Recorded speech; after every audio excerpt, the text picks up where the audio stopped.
O Grande Conflito, capítulo 10. O desaparecimento misterioso de Lutero incomodou toda a Alemanha. Rumores absurdos circulavam e muitos acreditavam que ele tinha sido assassinado. Houve grande luto, e muitos fizeram um voto solene de vingar sua morte. A princípio, os inimigos de Lutero se regozijaram com sua suposta morte, mas se encheram de temor quando descobriram que ele estava cativo. Um deles afirmou: "A única maneira que nos resta de nos salvarmos é acendendo tochas para caçar Lutero pelo mundo inteiro, restaurando a nação que clama por ele." A notícia de que ele estava salvo, embora prisioneiro, acalmou o povo, que lia seus escritos com interesse maior do que nunca antes. Um número cada vez maior de pessoas tomou partido do homem heróico que tinha defendido a palavra de Deus. A semente que Lutero havia semeado se espalhou por toda parte. Sua ausência realizou uma obra que sua presença não tinha conseguido realizar. No momento em que o grande líder estava ausente, outros obreiros deram um passo à frente para que o trabalho iniciado com tamanha nobreza não se detivesse. Satanás tentava enganar e destruir o povo, apresentando uma contrafação no lugar da obra verdadeira. Assim como surgiram falsos cristos no primeiro século, apareceram falsos profetas no século XVI. Alguns homens imaginavam que haviam recebido revelações especiais do céu e que Deus os havia incumbido de levar adiante a reforma, a qual, segundo alegavam, Lutero tinha começado muito fracamente. Na verdade, eles estavam desfazendo a obra que o reformador tinha realizado. Rejeitaram o princípio da reforma de que a palavra de Deus é a única regra de fé e prática. Em lugar de seguir a infalível, eles substituíram a Bíblia pelo padrão incerto dos próprios sentimentos e de suas impressões pessoais. As pessoas naturalmente inclinadas ao fanatismo se aliaram a eles. Os atos dos extremistas despertaram forte comoção. Lutero havia levado o povo a sentir a necessidade de se reformar, e alguns indivíduos honestos de verdade foram desencaminhados pelas falsas alegações dos novos profetas. Os líderes do movimento se aproximaram de Melanchthon dizendo: "Deus nos enviou para instruir o povo. Conversamos diretamente com o Senhor. Sabemos o que irá acontecer. Em suma, somos apóstolos e profetas e apelamos ao Dr. Lutero." Os reformadores ficaram perplexos. Melanchthon disse: "De fato, há espíritos extraordinários nesses homens, mas que espíritos? De um lado, vamos tomar cuidado para não apagar o Espírito de Deus. Em contrapartida, não podemos permitir que sejamos enganados pelos espíritos de Satanás." Os falsos profetas levaram o povo a negligenciar a Bíblia ou a deixá-la completamente de lado. Os alunos, deixando de lado toda a moderação, largaram os estudos e saíram da universidade.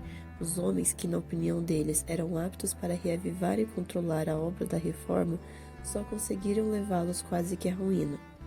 Os apoiadores de Roma voltaram a sentir-se confiantes e exclamaram em tom de triunfo: "Só mais uma batalha e tudo será nosso." No castelo de Wartburg, Lutero ficou sabendo o que estava acontecendo. Disse com profunda preocupação: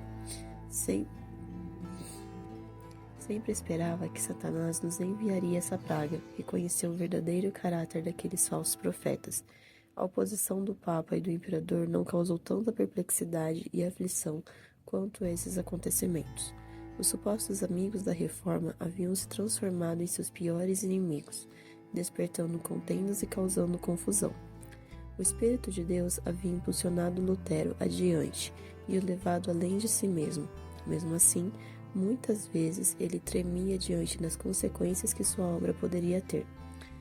Se eu soubesse que minhas doutrinas prejudicaram uma pessoa, apenas uma, por mais humilde e desconhecida, o que é impossível, já que se trata do próprio Evangelho, eu preferiria 10 vezes morrer a não me retratar das mesmas. Wittenberg estava sucumbindo sob o poder do fanatismo e da falta de lei. Por toda a Alemanha, os inimigos de Lutero o culpavam por isso. Em amarga angústia, ele indagou: será este então o fim da grande obra da reforma? Mas enquanto lutava com Deus em oração, a paz inundou seu coração. "A obra não é minha, mas tua", disse. No entanto, determinou-se a voltar para Wittenberg. Ele havia sido condenado pelo Império. Seus inimigos estavam livres para matá-lo e seus amigos eram proibidos de abrigá-lo. Mas, quando viu que a obra do Evangelho estava em perigo, saiu destemidamente em nome do Senhor para batalhar em prol da verdade. Em uma carta ao eleitor, Lutero escreveu: "Vou para Wittenberg sob uma proteção muito superior à estendida por príncipes e eleitores. Não peço apoio de Sua Alteza e, longe de desejar sua proteção, prefiro protegê-lo de mim. Não há espada que possa ajudar essa causa a prosseguir. Deus deve fazer tudo sozinho." Em uma segunda carta, Lutero acrescentou: "Estou pronto para receber o desprazer de Sua Alteza e a ira do mundo inteiro. Os habitantes de Wittenberg não são o meu rebanho, e se necessário não devo eu me expor ao perigo de morte por causa deles?" Logo se espalhou por Wittenberg a notícia de que Lutero havia voltado e iria pregar. A igreja ficou lotada. Com grande sabedoria e gentileza, ele instruiu e reprovou. A liturgia da missa é má. Deus se opõe a ela e deve ser abolida, mas não devemos afastar ninguém dela à força. A palavra de Deus deve agir, não nós. Temos o direito de falar, não de agir. Preguemos, o resto pertence a Deus.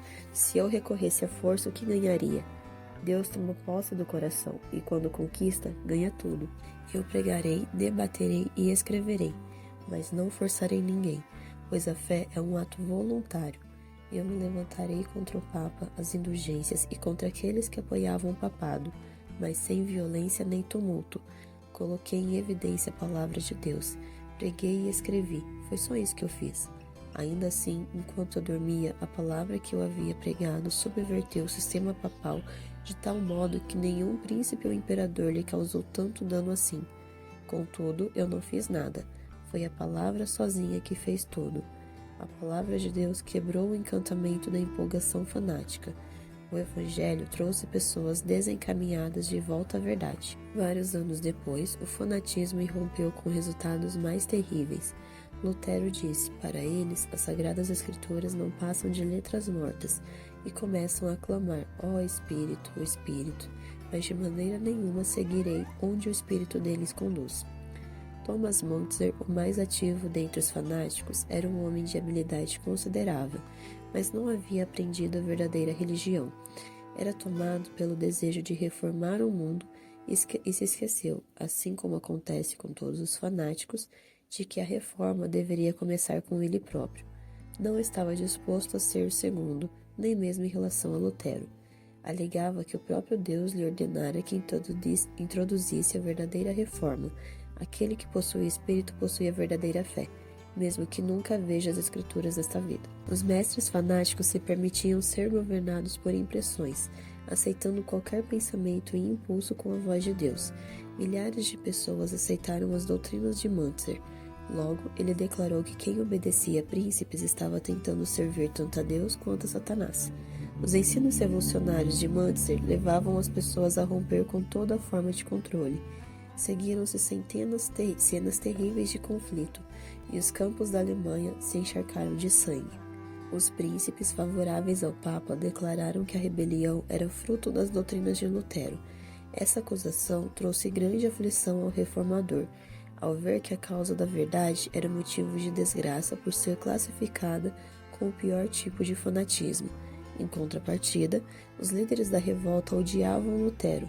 Além de ter negado suas reivindicações de inspiração divina, o reformador os chamara de rebeldes contra as autoridades civis. Em retaliação, eles o denunciaram como um impostor vil. Os apoiadores de Roma esperavam ver a queda da reforma e culpavam Lutero até mesmo pelos erros que ele tentava fervorosamente corrigir. Os fanáticos, alegando falsamente que estavam sendo tratados com injustiça, ganharam simpatia. As pessoas começaram a vê-los como mártires. Dessa maneira, aqueles que se opunham à reforma recebiam simpatia e louvor. Essa foi uma obra do mesmo espírito de rebelião que mostrou sua face pela primeira vez no céu. Satanás tenta constantemente enganar as pessoas e levá-las a chamar o pecado de justiça e a justiça de pecado. A contrafação da santidade, uma santificação falsa, continua a demonstrar o mesmo espírito dos dias de Lutero, desviando a mente das Escrituras e induzindo as pessoas a seguir sentimentos e impressões em lugar da lei de Deus. Destemido, Lutero defendeu o Evangelho dos ataques que vinha sofrendo. Com a palavra de Deus, guerreou contra a autoridade usurpada do Papa. Ao mesmo tempo em que permaneceu firme como uma rocha, contra o fanatismo que tentou se aliar à reforma. Esses dois elementos de oposição deixavam as sagradas escrituras de lado, exaltando a sabedoria humana como fonte de verdade. O racionalismo idolatra a razão e a transforma no padrão para a prática religiosa. O romanismo alega ter uma linha intacta de inspiração dos apóstolos, dando-lhe a oportunidade de esconder extravagâncias e corrupção debaixo da comissão apostólica. A inspiração que Münzer reivindicava vinha da própria imaginação. O verdadeiro cristianismo aceita a palavra de Deus como teste de toda e qualquer inspiração. Quando voltou de Wartburg, Lutero concluiu a tradução do Novo Testamento, e logo o Evangelho passou a circular entre o povo da Alemanha no próprio idioma. Todos que amavam a verdade receberam essa tradução com grande alegria. Os padres se alarmaram diante do pensamento de que, a partir de então, o povo comum teria condições de debater a palavra de Deus com eles, o que exporia a própria ignorância. Roma lançou mão de toda a sua autoridade para impedir que as escrituras se espalhassem. Mesmo assim, quanto mais proibia a Bíblia, mais as pessoas queriam saber o que ela realmente ensinava. Todos os que sabiam ler a carregavam consigo, e só se satisfaziam ao memorizar grandes trechos das Escrituras. Lutero começou imediatamente a tradução do Antigo Testamento. Os escritos do reformador eram recebidos de bom grado, tanto nas cidades quanto nas vilas. Aquilo que Lutero e seus amigos registravam, outros se encarregavam de fazer circular.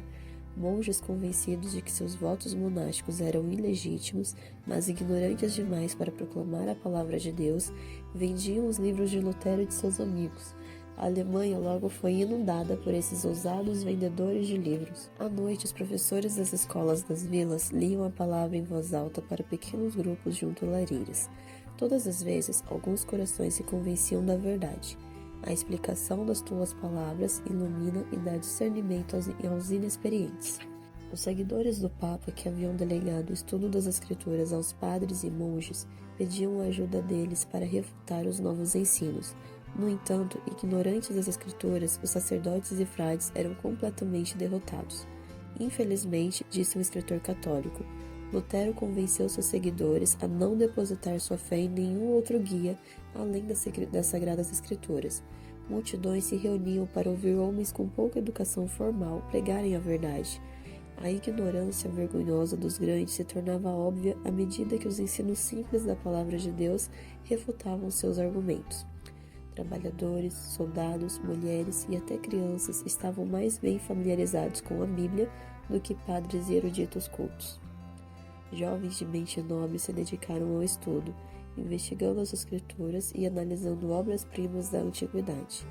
Com a mente ativa e coragem no coração, esses jovens logo adquiriram um conhecimento tão grande que por um bom tempo ninguém era capaz de competir com eles. As pessoas encontraram nos novos ensinos algo que satisfazia o desejo de seu coração e se afastaram daqueles que os alimentaram por tanto tempo com cascas inúteis de ritos supersticiosos e tradições humanas. Quando se levantou a perseguição contra os que ensinavam a verdade, eles seguiram as palavras de Cristo. Quando forem perseguidos num lugar, fujam para outro. Mateus 10, 23. Às vezes, os fugitivos encontravam uma porta hospitaleira aberta para eles e pregavam a Cristo, dentro de igrejas, em casas particulares ou a céu aberto. A verdade se espalhava com poder irresistível. As autoridades civis e eclesiásticas recorreram à prisão, tortura, fogo e espada, mas sem sucesso. Milhares de cristãos selaram a fé com sangue, porém a perseguição só servia para disseminar a verdade. O fanatismo que Satanás tentou aliar à reforma só tornou mais claro o contraste entre a obra do inimigo e a de Deus.